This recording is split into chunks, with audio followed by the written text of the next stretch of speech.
Il y a 2 ans, j'avais 0 abonnés sur LinkedIn et j'étais encore coincée dans mon job de salarié. Aujourd'hui, j'ai plus de 15 000 abonnés et j'ai réussi à construire un business à 6 chiffres grâce à cette plateforme. Et dans cette vidéo, je vais te montrer comment faire exactement pareil. Allô, moi c'est Sarah et si tu me connais déjà, tu sais que LinkedIn a littéralement changé ma vie. Mais ce que tu ne sais peut-être pas, c'est que au tout début, j'étais complètement perdue sur cette plateforme. Alors oui, au début, j'ai testé toutes les stratégies qu'on voit partout, c'est-à-dire utiliser des hashtags, publier tous les jours, répondre à 15 000 commentaires sur la journée. Et résultat, ça m'a amené nulle part. Jusqu'au jour où j'ai un post qui a explosé et c'est là que j'ai compris les véritables règles du jeu. Et en appliquant la stratégie que je vais te partager aujourd'hui, j'ai réussi à passer de 0 à 10 000 abonnés en 12 mois. Alors reste bien jusqu'à la fin parce que je vais te donner les 5 étapes très concrètes que j'aurais aimé connaître à mes débuts et qui m'auraient évité toutes les erreurs et qui m'auraient donné des raccourcis pour obtenir des résultats rapidement. La première étape, c'est la plus obvious et pourtant c'est là que 90% des gens se trompent. C'est d'optimiser ton profil comme un tunnel de vente. Et tout de suite, quand on atterrit là-dessus, on doit comprendre, tu dois donner une bonne raison aux gens de pourquoi ils doivent te suivre. C'est vraiment là que les gens vont se décider de est-ce que je décide de suivre cette personne ou pas. Je peux te donner 4 astuces très rapides pour l'instant, mais sinon j'ai fait une vidéo au complet sur comment optimiser ton profil en tunnel de vente et tu trouveras cette vidéo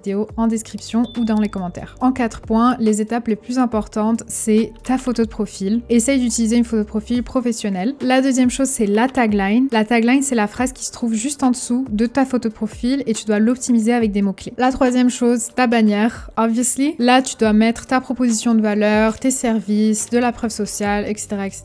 Et la quatrième chose non négligeable, c'est ta partie info ou ta partie about. C'est là que tu dois mettre plein d'infos pas sur toi, justement, erreur, mais non plutôt sur ton client cible et c'est quoi les problèmes que tu résous pour ton client cible. L'idée, c'est que quand on arrive sur ton profil, on comprenne exactement c'est quoi que tu fais, c'est quoi ton industrie et comment la personne peut trouver de la valeur à travers ton profil. Donc si tu veux un tuto complet, la vidéo est dans les commentaires. La deuxième étape pour réussir à faire grossir ton compte LinkedIn, et ça c'est une étape un peu sous-cotée, c'est la stratégie de commentaires. Alors oui, évidemment, quand tu débutes sur LinkedIn, absolument personne ne connaît ton contenu et donc il faut te rendre visible. Alors au lieu de poster dans le vide, va plutôt utiliser l'audience des autres. Surtout que l'algorithme de LinkedIn a changé en 2025 et que maintenant tu peux voir le nombre d'impressions directement que tu obtiens sur tes commentaires. Et bien souvent, les impressions des commentaires sont des fois même plus élevées que des impressions de posts. Donc voici comment je procède. Je fais une liste de 20 à 30 personnes, de créateurs qui sont dans mon industrie ou des industries adjacentes et je fais une liste de petits à moyens créateurs à grands créateurs. C'est-à-dire des personnes qui ont des audiences entre 1000, 2000 abonnés jusqu'à des fois 50 000, 100 000 abonnés. C'est important d'avoir un équilibre entre les deux. Ensuite de ça, ce que tu vas faire, c'est que tous les jours, tu vas aller me laisser un commentaire sur ces personnes-là en question. Évidemment, on n'est pas là pour passer 3 heures sur LinkedIn, donc fais ça de façon stratégique. Moi, je fais ça 10 minutes par jour. J'ai ma liste de créateurs sur lesquels j'ai envie d'interagir et bien évidemment, je laisse pas un commentaire basique en mode bon post, super ce que tu fais, mais vraiment quelque chose qui apporte de la valeur, quelque chose qui est intéressant parce que sinon de toute façon personne va le lire et ça peut même nuire à ton image de marque. Le but ici c'est pas de commenter pour commenter, c'est vraiment d'amener les gens à cliquer sur ton profil. Résultat, avec cette stratégie, les 3 premiers mois j'ai réussi à obtenir les 5000 premiers abonnés dans ma communauté sans forcément poster tous les jours ou de poster énormément de contenu. La troisième étape qui paraît ultra logique mais pourtant que peu de monde maîtrise, c'est de réussir à créer du contenu qui va résonner avec ton audience. Alors là, je vais peut-être te dire un truc qui va te surprendre, mais ça ne sert à rien de poster tous les jours. D'ailleurs, fun fact, à mes tout débuts, j'ai fait plein de tests différents. J'ai posté une fois tous les jours, j'ai posté même 2 fois par jour à une certaine période. J'ai posté une fois tous les 3 jours, j'ai posté 3 fois par semaine. J'ai fait énormément de tests et honnêtement, j'ai pas vu une réelle différence d'impression sur les posts en fonction de ces différentes stratégies. Il vaut toujours mieux privilégier la qualité de ton post à la quantité. Alors voici ma formule pour des posts qui marchent. Prends la méthode du 80-20. 80% de posts éducatifs et 20% de posts personnels. Le contenu éducatif va vraiment aider ton audience, il va être repartagé, il va être enregistré. Et le contenu personnel, ça va permettre de créer un lien avec toi et ton audience et c'est comme ça que tu vas réussir à créer une communauté. Rappelle-toi bien, chaque post que tu crées doit venir régler un problème très spécifique, on ne veut pas de généralité. Et aussi, ton storytelling doit vraiment être authentique, on veut connaître tes échecs, tes succès, qu'est-ce que tu as réalisé dans le mois passé. Les gens adorent les vraies histoires. D'ailleurs, à mes tout débuts, un de mes posts les plus populaires commence comme ça. J'ai payé plus de 40 000 € pour aller en école de commerce et ça a été mon pire investissement. Alors oui, c'est un hook assez catchy, peut-être un peu exagéré parce qu'on parle d'une grosse somme d'argent, mais ça a vraiment bien fonctionné et d'ailleurs ce post-là à lui seul m'a rapporté plus de 1500 abonnés. Par la suite, j'ai refait un autre post viral qui a obtenu